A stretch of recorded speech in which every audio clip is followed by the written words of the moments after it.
ఒక ఆయన నన్ను ఇలా అడిగాడు, అన్న మీరు క్రిస్మస్ పండుగ ఆచరించరా, క్రిస్మస్ పండుగ చేయరా అన్నాడు.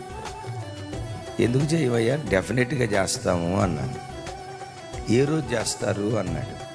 నేను ఒక మాట అన్నాను, యేసయ్య మా హృదయంలో అడుగుపెట్టిన దినం నుండి ప్రతిరోజు క్రిస్మస్ పండుగ ఆచరించడానికి ప్రభు సహాయం చేశాడయ్యా. డిసెంబర్ 25వ తారీఖు ఒక్కరోజే ఓ తెలియని సంతోషం మా మీదకేం రాదు. ప్రభు హృదయములో ప్రకాశించిన ఆ దినం మొదలుకొని చెప్పసఖ్యము కాని మహిమాయుక్తమైన సంతోషం, ప్రభు అడుగుల్లో అడుగులు వేస్తూ ఆయన సంతోషపరుస్తూ జీవించిన జీవితం జీవించినంత కాలం ప్రతిరోజు మా హృదయం పండగ దినంగానే ఉంటుందయ్యా.